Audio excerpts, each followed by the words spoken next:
सम्मानित साथियों नमस्कार। उत्तराखंड में लागू हुए यूनिफॉर्म सिविल कोड समान नागरिक संहिता जो 27 जनवरी से उत्तराखंड प्रदेश में प्रभावी है, उसके कुछ सेक्शन जो सहवासी संबंधों के विषय में है, लिव इन रिलेशनशिप, इस पर आप लोगों से चर्चा करना चाहता हूँ और समाज और संस्कृति पर इसका क्या असर पड़ने वाला है ये आपको बताना चाहता हूँ। लिव इन रिलेशनशिप मतलब बिना विवाह के किसी भी स्त्री पुरुष का साथ रहना, और स्त्री पुरुष का साथ रहने का मतलब आप समझ सकते हैं कि वो अपनी शारीरिक इच्छाओं की पूर्ति के लिए साथ में रहना चाहते हैं और इसलिए वो लिव इन रिलेशनशिप में रहेंगे। परंतु दुर्भाग्य क्या है कि एक ओर हमारी सरकारें गाना गाते रहती हैं कि हम उत्तराखंड की सभ्यता, संस्कृति और इन सारी चीज़ों को बचाना चाहते हैं, इनका संरक्षण और संवर्धन करना चाहते हैं। तो बड़ा दुर्भाग्य का विषय है कि उत्तराखंड एक छोटा प्रदेश है, धार्मिक प्रदेश है, देवभूमि के नाम से लोग इस प्रदेश को जानते हैं। और उससे भी बड़ी शर्म की बात यह है कि यूसीसी जब लागू हुआ तो उत्तराखंड प्रदेश के किसी भी धर्मनगरी, हरिद्वार, ऋषिकेश या किसी भी मठ के मठाधीश द्वारा कोई प्रतिक्रिया नहीं आई। और मेरा मानना यह है कि उत्तराखंड आज की डेट में सबसे अधिक हिंदू बाहुल्य यहाँ पर निवास करता है। तो हिंदू बाहुल्य अगर सबसे अधिक निवास करता है तो यहाँ पर उनकी भावनाओं की कद्र होनी आवश्यक है। और जब तुम देवभूमि कह रहे हो, अपनी सभ्यता, संस्कृति, साहित्य और धरोहर को बचाने की बात कर रहे हो, तो एक पाश्चात्य सभ्यता, भले ही मुझे नहीं लगता कि जो यहाँ पर परिवारों में बच्चे रह रहे होंगे वो किसी प्रकार के लिव इन रिलेशनशिप को यहाँ स्वीकार करेंगे, परंतु भय इस बात का है जो बच्चे शिक्षा प्राप्त करने के लिए अपना शहर छोड़कर किसी अन्य शहर में जाएंगे। सरकार के द्वारा अगर लिव इन रिलेशनशिप के सर्टिफिकेट बांटे जा रहे हैं का मतलब करेगा तो व्यक्ति अपने विवेक से ही उन चीज़ों को अप्लाई, परंतु मुझे लगता है 18 साल से बाद का कोई भी व्यक्ति लिव इन रिलेशनशिप में आना चाहता है, वो बहला फुसला के या बरगला के किसी भी तरीके से आ सकता है और वो किसी भी जाति, धर्म, समुदाय के लोगों से लिव इन रिलेशनशिप में रहेगा। रहने के बाद सबसे बड़ा जो समस्या है वो समस्या ये है कि कल के दिन ये विवाह करेंगे, इसके मुझे नहीं लगता कि 10% भी संभावनाएं रहें, क्योंकि लिव इन रिलेशनशिप में व्यक्ति 4 साल, 5 साल, 6 साल जितना भी रहता है, जो भी पाश्चात्य सभ्यता उनके बारे में हम जानते हैं, उसके बाद वे सब अपने अपने राह चलने लगते हैं। क्योंकि विवाह तो एक ऐसा बंधन है कि अगर आप बंध गए तो या आप तलाक लेंगे या आप क्या कहते हैं, मृत्यु के साथ ही अपने साथी को छोड़ते हैं, लड़ते झगड़ते रहते हैं। पर लिव इन रिलेशनशिप में मुझे लगता है कि स्थिति ये है कि प्रारंभिक आकर्षण तो एक दूसरे के प्रति रहेगा, परंतु एक समय के बाद एक दूसरे को झेलना पड़ेगा। और इसके अलावा सबसे बड़ी बात यह है कि इतना बड़ा शहर, इतना बड़ा राज्य उत्तराखंड देवभूमि के नाम से जाना जाता है, धर्मनगरी हरिद्वार, जहाँ से सभी धार्मिक यात्राओं का आरंभ होता है, ऋषिकेश, और बहुत सारे मठ, बहुत सारे पंडित पुजारी, जिन लोगों के द्वारा उत्तराखंड सरकार की इस नीति का विरोध नहीं किया गया। और मुझे लगता है या पंडितों में सामर्थ्य नहीं रही है और या वे करना नहीं चाहते सरकार के दबाव से, सरकार के भय से। और उसके बाद मैं आऊँगा कि यहाँ पर जो अन्य जातियाँ निवास कर रही हैं, ब्राह्मण, क्षत्रिय, शूद्र, वैश्य, इन लोगों में से भी किसी ने कोई किसी प्रकार का विरोध नहीं किया है। यहाँ क्षत्रियों को माना जाता है कि इन लोगों ने, माना क्या जाता है, इतिहास के अनुसार जाना जाता है और किया है उन्होंने, कि इन लोगों ने हमारी मुसलमानों से उस टाइम पे, क्योंकि विदेशी आक्रांता थे, तो उनसे हमारी रक्षा की है, अंग्रेज़ों से हमारी रक्षा की है, और जिस भूभाग पर वो अधिकार कर रहे थे, बाहर से आक्रमणकारियों से हमारी रक्षा की है। वो चाहे दूसरे राज्य का आक्रमणकारी क्षत्रिय हो, ब्राह्मण हो, वैश्य हो, शूद्र हो, परंतु उन्होंने प्राणों का संकट हरा है। तो किसी क्षत्रिय के द्वारा भी यूसीसी का विरोध नहीं किया गया। हाँ, किसी सोशल मीडिया पे एक पोस्ट डाल दी हो या किसी प्रकार से कह दिया हो, वो विषय और है। परंतु बड़ा दुर्भाग्य है कि हमारे उत्तराखंड राज्य में मुझे लगता है कि सनातनियों की सरकार है, या यहाँ पर सभी हिंदू ही सरकार में अधिक लोग हैं। और 70 विधायक हैं, 70 विधायक। 70 विधायकों में से यूसीसी के इस सहवास वाले जो वो है लिव इन रिलेशनशिप, इस पे क्या किसी भी विधायक की आपत्ति नहीं गई होगी, या ये आपत्ति करने के लिए इन्होंने माना ही नहीं कि यार ठीक है, हमारी राज्य में एक नया कानून लागू हो रहा है तो हमें इसे लागू होने देना चाहिए। मतलब जब ये साइन कर रहे होंगे ड्राफ्ट में, किसी भी व्यक्ति के द्वारा इसका विरोध नहीं किया गया, और विरोध किया गया तो किस हद तक किया गया, इसकी कोई सूचना, कोई जानकारी कहीं तक कुछ नहीं है। और राज्य के जनमानस ने भी मुझे लगता है कि इस कानून को स्वीकार कर लिया है, क्योंकि सरकारें, मुझे लगता है कि जिस समय ये चुनाव लड़ते हैं, जितने भी हमारे नेता हैं या जो भी व्यक्ति है, जब भी वो संकट की घड़ियों में होता है, उस समय वह देवता को याद करता है। अगर आप देवता को याद करते हैं, आपकी वेदों में आस्था है, आप पुराण मानते हैं, धर्मशास्त्रों को मानते हैं, और तो आप उन देवताओं के द्वारा जो व्यवस्थाएं बनाई गई हैं, उन व्यवस्थाओं को स्वीकार करने में आपको क्या समस्या है। आपने यूसीसी लागू किया, परंतु ये मुझे लगता है कि लिव इन रिलेशनशिप की आवश्यकता ही क्या थी, सहवासी संबंधों की आवश्यकता ही क्या थी, क्योंकि विवाह तो प्रभावी है, विवाह हो रहे हैं, और विवाहों से लोग अपने संतति की उत्पत्ति कर रहे हैं। और विवाह में सबसे बड़ा विषय ये है कि विवाह में आपके माता पिता और आप स्वयं और आपके बच्चे, मतलब सकुटुंब आपका पालन पोषण होता है। परंतु लिव इन रिलेशनशिप की आप दुविधा देखिए दोस्तों, कि लिव इन रिलेशनशिप में कल को क्या होगा कि बच्चे किसी लड़की के साथ, किसी लड़के के साथ बाहर रहेंगे, अपने माता पिता को बता नहीं सकेंगे। कल के दिन जब उन बच्चों के बच्चे होंगे, मतलब जब महिलाएं गर्भ धारण करेंगी, तो उनके माता पिता को पता चलेगा। जो पिता अपनी लड़की की शादी कर रहा है, अपने लड़के की शादी कर रहा है, उत्सव मना रहा है, अपने गांव के, अपने सगे संबंधियों को आनंद से आमंत्रण दे रहा है, उनके नामकरण में या उनके अन्य कार्यक्रमों में जब वो जाता है तो बहुत प्रसन्न होता है। परंतु पिता को पता ही नहीं है कि पुत्री और पुत्र कहाँ हैं, किस स्थिति में हैं, और कहाँ उनका किसके साथ सहवासी संबंध बनाए जा रहे हैं। और अचानक एक दिन पिता को पता चलेगा कि मेरी पुत्री तो गर्भवती हुई है और उसका बच्चा हो गया है। और उसका बच्चा होने के बाद समस्या क्या है दोस्तों, देखो, समाज तो स्वीकार करेगा नहीं। वो क्यों नहीं करेगा स्वीकार, कि लिव इन रिलेशनशिप वाला कल को फिर पुनः शादी भी कर लेगा, हम मान लेते हैं, परंतु समाज कभी स्वीकार नहीं करता, वो किसी स्थिति को स्वीकार नहीं करता। चाहे वो वर्ण व्यवस्थाओं को आप हटा दीजिए, परंतु समाज में चाहे कोई भी कैसी भी स्थिति हो, जिन चीज़ों की विधियां बनी हुई हैं, उन विधियों के अनुकूल कार्यक्रमों को किया जाना आवश्यक है। क्योंकि आपके पास तो कोर्ट मैरिज का ऑप्शन है, कोर्ट मैरिज कर रहे थे ना लोग, क्योंकि किसी को आवश्यकता थोड़ी ना थी कि आपके लिव इन के लिए। और जो प्रेमी प्रेमिकाएं हैं, वो आज भी तो रह ही रहे हैं बिना लिव इन रिलेशनशिप के एक साथ। उनको तो आप प्रतिबंधित नहीं कर रहे हैं कहीं से, और कोई आपका कानून ऐसा है नहीं कि अगर कोई लड़की बिना लिव इन रिलेशनशिप के कहीं पे अगर गर्भवती होती है तो उसके साथ आपका शासन या आपकी सत्ताएं क्या न्याय करेंगी। और वो आप रोक भी नहीं सकते, क्योंकि वो तो प्रकृति है भाई, कि अगर किसी लड़के और किसी लड़की के बीच प्रेम होता है तो वहाँ पर वो किस स्थिति में कब पहुँच जाएंगे, उनको आपके लिव इन की सर्टिफिकेट की भी आवश्यकता नहीं होगी। यदि वो ठीक है अपने कुलाचार में होंगे,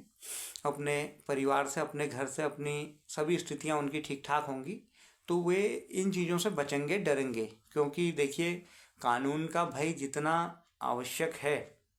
उससे आवश्यक है आपके परिवार का भय, आपके देव का भय, आपके शास्त्रों का भय, आपके समाज का भय। क्योंकि कानून में तो मृत्युदंड की सज़ा भी है यदि कोई किसी का वध कर देता है, किसी की हत्या कर देता है, तो बावजूद उसके भी तो लोग हत्याएं कर रहे हैं ना। तो जानने वाली और मानने वाली बातें ये हैं कि जो ये लिव इन रिलेशनशिप है, इसमें हमारे राज्य के किसी भी मठाधीश का, क्योंकि मैं तो ये मानता हूँ कि भैया आपके तो कैबिनेट में कई सारे मंत्री ऐसे हैं कि जो धर्म प्रचारक हैं और धर्म की बातें करते हैं और उनके बहुत सारे अनुयायी हैं पूरे प्रदेश में, देश में, विदेश में, परंतु बावजूद उसके वे भी इस ड्राफ्ट के इन सहवासी संबंधों को स्वीकार करके उन्होंने भी कलम चला दी। क्यों? क्योंकि सत्ता का भय है। सत्ता का अगर भय है या सत्ता के लोगों का भय है, और वहीं धर्माधिकारी हमारे जो भी हमारे धर्म के रक्षक हैं यहाँ पे, उनके द्वारा कोई प्रतिक्रिया नहीं दी गई। अरे भैया वो प्रतिक्रिया देंगे क्यों? उन्हें भी तो भय है कि हमारे आश्रम में, हमारे इन जगहों पर किसी प्रकार का कोई छापा पड़ गया, कोई दिक्कत होगी, हमारी भूमियाँ इन्होंने ले ली, या कोई भी इस किस्म का कौन सा भय है। मुझे नहीं लगता कि साधुओं को, जिन लोगों ने अपना घर बार छोड़ दिया, आज उनको इन क्षुद्र चीज़ों की आवश्यकता है, अपने मठ की, अपने मंदिर की। हाँ, देवता में प्राण है, देवता की रक्षा करें, रक्षण किया है लोगों ने, क्योंकि इसीलिए मैं बार बार कह रहा हूँ कि हमारे समाज के लोगों ने देवताओं की रक्षा की है, मानव समाज की रक्षा की है, परंतु लिव इन जैसे रिलेशनशिपों के खिलाफ नहीं बोल पाना भी मेरे को लगता है कि हमारे राज्य के सभी साधु संतों और हमारे पंडित पुरोहितों का और शिक्षित वर्ग का सबसे बड़ी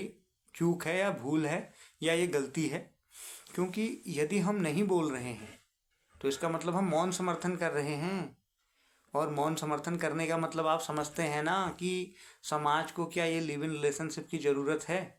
मुझे लगता है कि किसी युवा को हो, अविवाहित को हो, परंतु किसी विवाहित व्यक्ति को तो नहीं है ना। और इस राज्य में विरोध करेगा कौन? क्योंकि राज्य के लोगों को लगभग ये लगता है कि सत्ताएं और सरकारें जैसी हैं वैसी ही चलेंगी और हमें इनका विरोध नहीं करना है और नहीं किया जाना चाहिए। हाँ, आप सरकारों का विरोध मत करिए, क्योंकि सरकारें हो सकता है कि आपकी पसंद की हों, आपके वोट से बनी हों और आप चाहते हो ये बने, परंतु आप नीतियों का विरोध भी नहीं करेंगे। कल के दिन फिर हम वही रोएंगे कि हमारी ज़मीनें बिक गई, हमारे मकान बिक गए,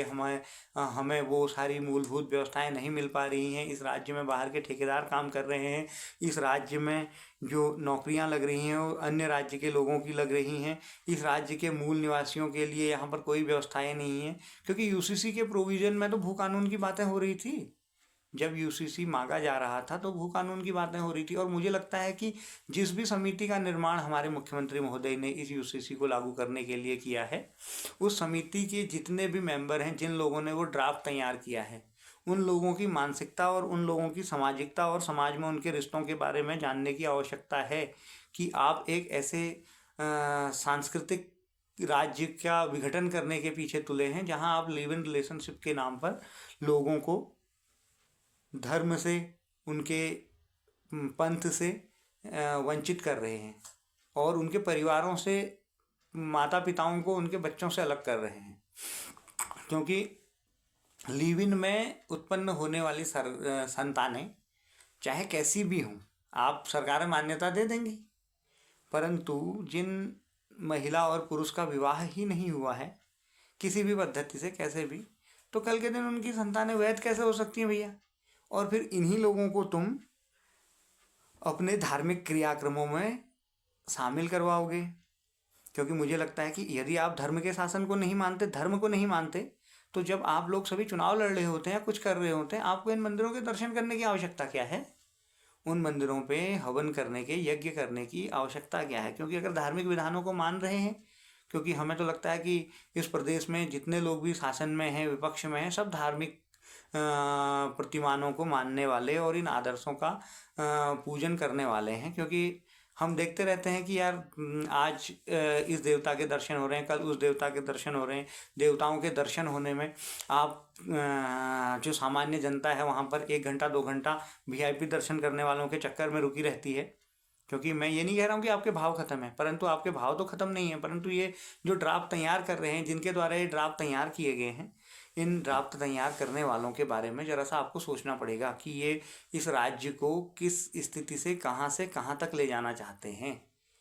और जो लिव इन रिलेशनशिप में अभी तक मैं ज़रा बहुत पढ़ पाया हूँ, वो मैंने ये जाना कि लिव इन रिलेशनशिप अप्लाई करने के लिए तो 2 लोगों की आवश्यकता है, परंतु अगर कोई व्यक्ति चाहता है कि लिव इन रिलेशनशिप हम ख़त्म करें, तो एक व्यक्ति भी अपने रजिस्ट्रार जाकर लिव इन रिलेशनशिप को समाप्ति की घोषणा कर सकता है। संबंधित दस्तावेजों के साथ। और दूसरा व्यक्ति अगर नहीं भी आ रहा है तो उसके पास डाक से वो कॉपी पहुंच जाएगी और वो संबंध उस दिन से, जिस दिन जारी कर दिया जाएगा उस दिन से ख़त्म मान लिया जाएगा। परंतु इन 2, 3, 4, 5, 10 सालों में जो एक व्यक्ति की मानसिक भावनाएं आहत होंगी, क्योंकि कई बार क्या होता है कि जब व्यक्ति प्रेम करता है और उस प्रेम के बाद 5-10 साल में एक व्यक्ति ऊब चुका है, परंतु दूसरे व्यक्ति को अब सहारे की आवश्यकता है। अब वो चाहता है कि आपके साथ रहा जाए, क्योंकि हो सकता है कि 5 साल बाद लड़की के लिए तो 10 ऑप्शन हो, लड़के के पास कोई ऑप्शन ना हो, या लड़के के लिए कोई और ऑप्शन हो, लड़की के लिए कोई ऑप्शन ना हो। तो मझधार में जो लोग छूटेंगे उन छूटे हुए लोगों के लिए सरकार क्या व्यवस्थाएं करके देंगी। और जो सरकारें व्यवस्थाएं करेंगी, क्योंकि आप एक चीज़ मानिए, आज जो विवाह के विच्छेद हो रहे हैं, तलाक हो रहे हैं, इन तलाकों में जिन्होंने प्रजापत्य विवाह किया है, लव मैरिज की है, प्रेम विवाह, कोर्ट मैरिज की है, वे लोग भी अपने दायित्वों का निर्वहन नहीं कर पाने के बाद जब कोर्ट आते हैं और जब महिला की एलिमनी की बात आती है तो आदमी की इनकम ही नहीं होती, क्योंकि इनकम नहीं होती तो फिर वो दे क्या पाएगा। और इनकम कभी कभी ऐसा होता है कि आदमी सरकारी है तो महिला के द्वारा उसका शोषण किया जाता है। तो इन स्थितियों को क्या सरकार बैलेंस कर पाएगी? आपके द्वारा बनाए हुए नियम नियमावलियाँ हम सम्मान करते हैं कि आपने विद्वानों को रखा होगा, परंतु क्या उन विद्वानों की दृष्टि इस ओर पड़ पाई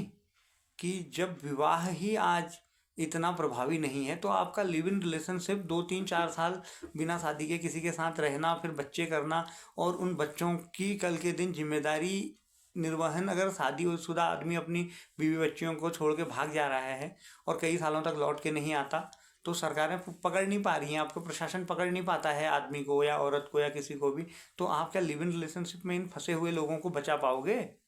समाज का जो विघटन होगा, क्योंकि मुझे लगता है कि कहीं कहीं तो स्थितियां ये भी रहेंगी कि आप लिव इन रिलेशनशिप में आ गए, आपके माँ बाप ने आपको घर से अलग कर दिया और लड़के ने लड़की को छोड़ दिया, और लड़की हो सकता है कि किसी किस्म का कोई कार्य भी नहीं करती, तो कल के दिन वो लड़की फंसी मरी, क्योंकि सरकार तो चली जाएगी, किसी दूसरे की सरकार आ जाएगी, तो उस समय क्या कहते हैं, वो किसे कोसेगी? वो सरकारों को कोसेगी नहीं, वो अपने भाग्य को कोसेगी। वो सरकारों को इसलिए नहीं कोसेगी क्योंकि जिस समय वो लिव इन में प्रवेश कर रही थी वो तो सरकार की नीति उसके लिए बेनिफिशियरी थी। विवाह भी तो आज आदमी कर रहा है ना, तलाक हो रहे हैं, परंतु जब तलाक हो रहे हैं, क्या किसी लड़की के बाप ने या लड़के के बाप ने किसी ने सोचा होगा कि हम जिस लड़की से या लड़के से विवाह कर रहे हैं, एक दिन ऐसी स्थिति भी आएगी कि हमें कोर्ट बुलाएगी और कोर्ट आने के बाद हमें तलाक लेना पड़ेगा और हमें गिड़गिड़ाना पड़ेगा, या हमें लड़की परेशान हो रही है, लड़का परेशान हो रहा है। तो सरकार को चाहिए, प्रदेश के मुखिया को चाहिए कि इस किस्म की किसी भी कानून को जारी करने से पूर्व इस प्रदेश की लोगों की राय ली जाए, इस प्रदेश के लोगों को बताया जाए कि आपके संबंध में, आपके संपर्क में ये कानून है। अब देखिए ना, बड़ी विडंबना देखिए, हमारे यहाँ पे ब्राह्मण, क्षत्रिय, वैश्य, शूद्र चारों वर्ण के लोग रहते हैं। अब क्षत्रिय लोगों ने भी इस पे किसी किस्म की कोई प्रतिक्रिया नहीं दी है, क्योंकि मुझे लगता है कि जिस समय आप अपने कुल और गोत्र की बातें करते हो उस समय तो आप बहुत मूँछों को ताव देते हुए क्षत्रिय लोग भी बोलते हैं कि यार हम इस जाति के हैं, इसके हैं और ये हैं और हमारे ये पूर्वज रहे हैं। और वही वैश्य भी बोलते हैं कि भैया ये है हमारा, ये है, ये हमारे पूर्वज हैं। वही शूद्र भी बोलते हैं कि ये है, ये हमारे पूर्वज हैं, इनके ये कार्य हैं, इन कार्यों की वजह से हम इस जाति के हैं, या ऐसे हैं। मतलब कि इस चीज़ की हमारी स्पेशलिटी थी, इसलिए हमारी जाति यह थी। और इसमें सबसे बड़ी बात यह है कि जाति का विषय तो सिर्फ इसलिए है कि धर्म का शासन है और हिंदू बाहुल्य राज्य है। अन्य जातियों के या अन्य धर्मों के लोगों पे क्या प्रभाव पड़ता है या कितना प्रभाव पड़ता है, हम इस विषय पर तो चर्चा इसलिए नहीं करेंगे क्योंकि जब सरकारें बोलती हैं कि राम मंदिर का निर्माण हमने किया, काशी विश्वनाथ के कॉरिडोर का निर्माण हमने किया, और रामलला टेंट में थे, वहाँ से हम उनको मंदिर में ले आए, देखिए हमें गर्व होता है आपकी इन बातों पे। परंतु यदि हम खंडन ना करें आपकी बातों का या आपकी नीतियों का, तो आपको, राजा मतलब आज के जो शासन करने वाले लोग हैं, उन लोगों को रास्ता दिखाने के लिए ही विद्वानों का कार्य है। विद्वान इसीलिए होते हैं, इसीलिए पूर्व में आपके जो ब्राह्मण लोग थे उन लोगों द्वारा ये कोशिशें या प्रयास किए जाते थे। परंतु यदि नहीं संभल पाए, नहीं संभले, तो कल के दिन एक नई पीढ़ी या नए एक वर्ण का आप आरंभ कीजिएगा, और वो नए वर्ण के लोग फिर कल के दिन इन चारों वर्णों को कोसेंगे। और वैसे भी कलयुग का प्रभाव तो प्रभावी है ही, कोई समस्या नहीं है कि अब राजा ही है, स्वर्णिम ही है राजा तो भैया। तो आपको कहीं ना कहीं कलयुग का प्रभाव आप पे आ ही रहा होगा। तो आप लोग अपनी गति विचारिए कि आप अपने धर्मशास्त्रों के विरुद्ध क्या क्या कर रहे हैं। जहाँ आप सप्तपदी होने के बाद ये कल्पना करते हैं कि हमें क्या कहते हैं, लड़की चाहती है कि मेरी मृत्यु उसी घर में हो जहाँ मेरा विवाह हुआ है, और लड़का चाहता है कि पुनर्जन्म भी हो तो मुझे स्त्री के रूप में आप ही प्राप्त हो, मुझे श्री के रूप में आप ही प्राप्त हो, मुझे सिद्धि के रूप में आप ही प्राप्त हो। तो अब ये राज्य के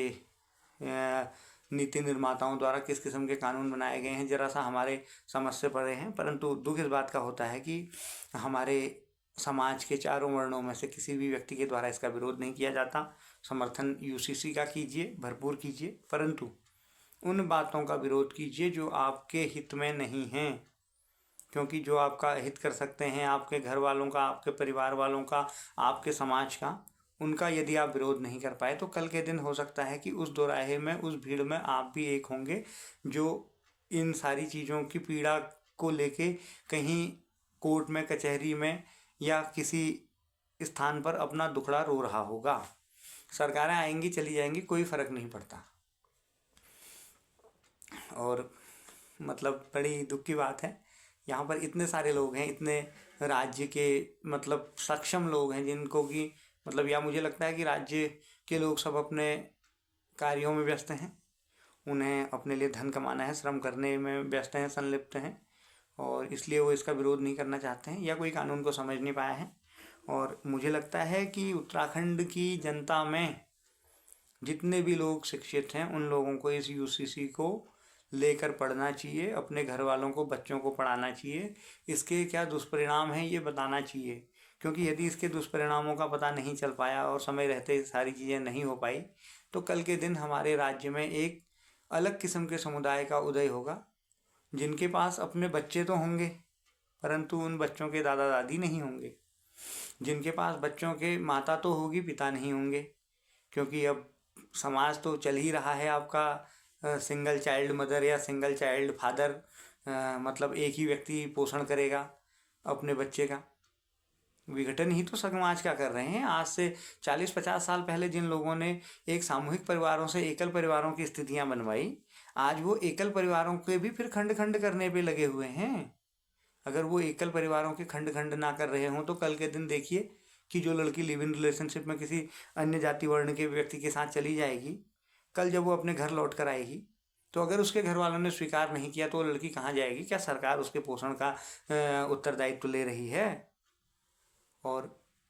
समाज को बचाना चाहिए, बचना चाहिए, और समाज के लोगों को जागरूक करना चाहिए। और मुझे लगता है कि यहाँ पर हमारे उत्तराखंड शासन को, जिससे कि मुझे लगता है, मैं तो लिख के एक पत्र भेज ही रहा हूँ, आप लोगों में से भी मैक्सिमम लोगों को लिव इन रिलेशनशिप और इस यूसीसी कानून में आपको जो भी खामियां नज़र आती हैं, उन खामियों के खिलाफ अपनी ओर से एक पहल करनी चाहिए। क्योंकि देखिए, राज्य हमारा है, यहाँ पर शासन करने वाले लोग अदले बदले जाएंगे, परंतु कल जब ये कुरीतियाँ हमारे समाज में, हमारे समुदाय में आएंगी, तो उस दिन ये कुरीतियाँ संभाले नहीं संभलेंगी। क्यों नहीं संभाले संभलेंगी? क्योंकि हमारे परिवेश में अधिक से अधिक लोग इस कुरीति का शिकार हो चुके होंगे।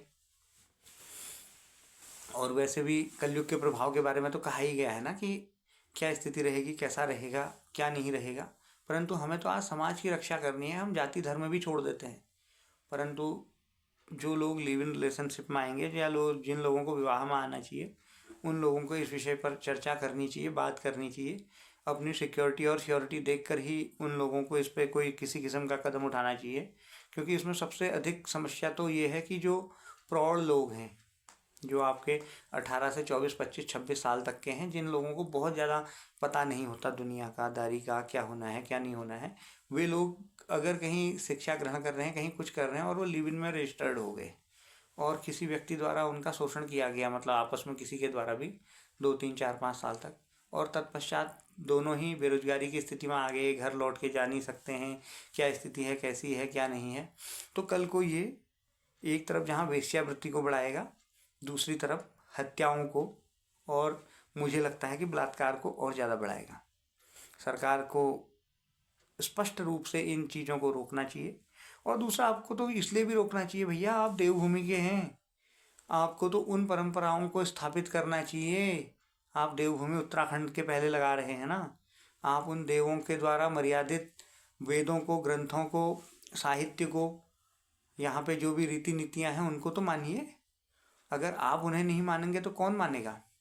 क्या उस केरल के जो अन्य धर्मों के लोग हैं वो मानेंगे, या महाराष्ट्र के मानेंगे? और दूसरा देखिए, सभ्यता, संस्कृति, साहित्य की क्या स्थिति है उत्तराखंड की, ये सभी को पता है। हमारे समाज में रहने वाले लोग अगर जब अपने राज्य से ही पलायन कर चुके हैं तो हम भी जान पा रहे हैं कि पिछले 10, 15, 20 साल में क्या हालत हो चुकी है सभ्यता की। सभ्यता का मतलब मुझे लगता है कि ठीक है, अर्थ व्यक्ति कमा रहा है तो उसने अपनी स्थितियां बदल दी हैं रहने की, या रहना किस प्रकार रहना है, कैसे रहना है, कहाँ रहना है। संस्कृति की, संस्कृति बस वही व्हाट्सअप फेसबुक पे सर्कुलेट हो रहा है। एक आध कोई व्यक्ति ठीक ठाक गाने गा लेता है तो उसको संस्कृति का द्योतक मान ले रहे हैं। संस्कृति के उन सभी उपक्रमों को छोड़ दिया गया है, रामलीला, भजन, संध्या या जो भी है, और यदि कहीं पे भी कुछ बचा है तो वो सिर्फ विजुअल बचा है। और उसके अलावा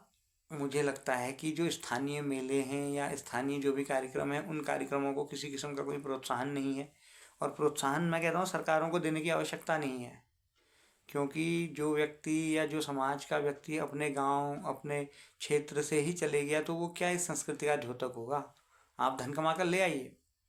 आप कल के दिन धन कमाकर उन मंचों पे तो शोभा जरूर बढ़ा लेंगे अपनी संस्कृति के नाम पे, सभ्यता के नाम पे, परंतु आप उस संस्कृति और सभ्यता के विषयों को कितना जानते हैं? क्या मतलब आप उन विषयों को, या बस ठीक है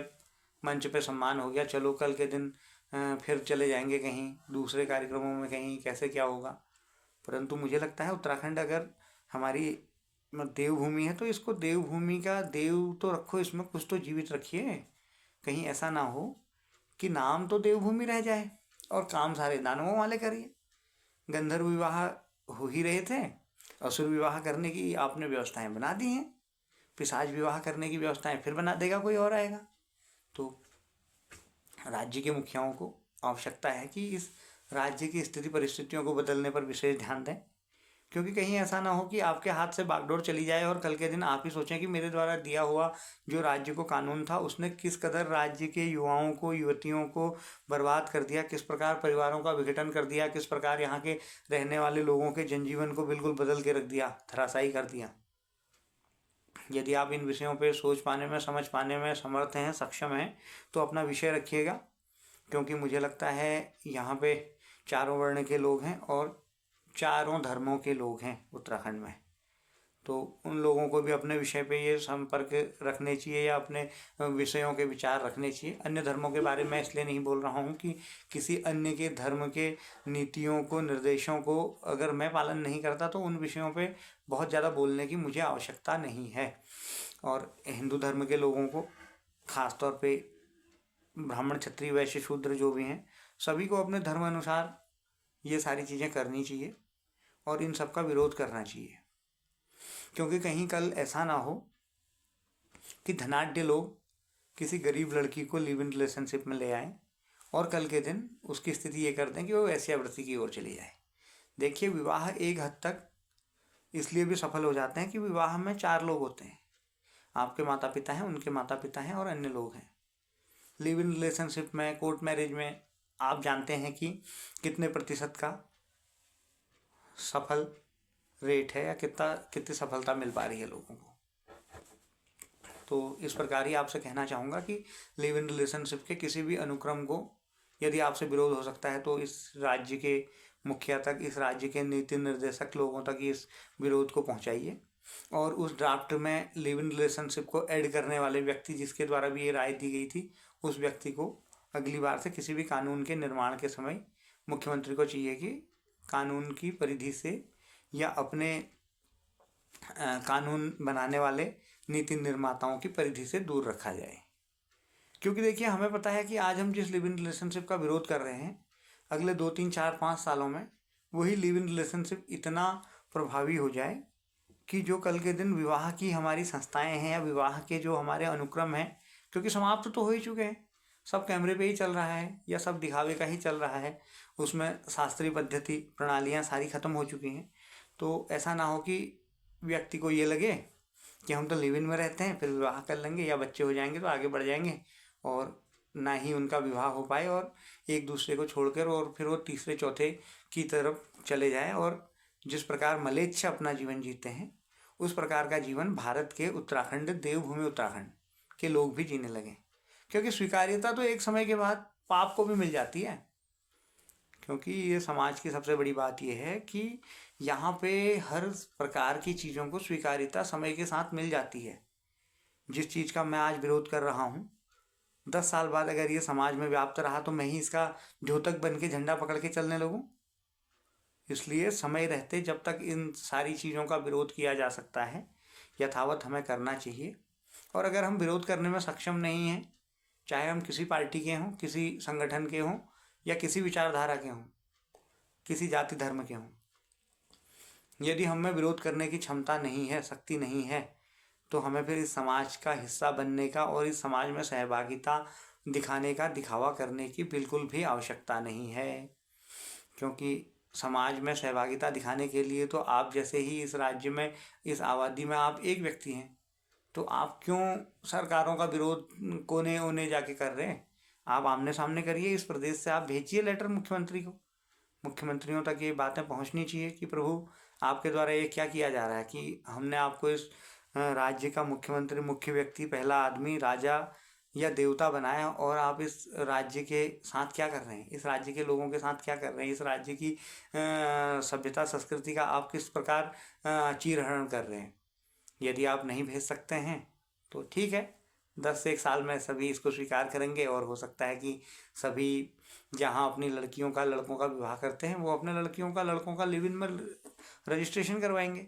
सब एक साथ मिल मिला के ही करेंगे उस दिन। हो सकता है कि हमें भी इसमें स्वीकार्यता आ जाए, क्योंकि कलयुग का प्रभाव तो चल ही रहा है।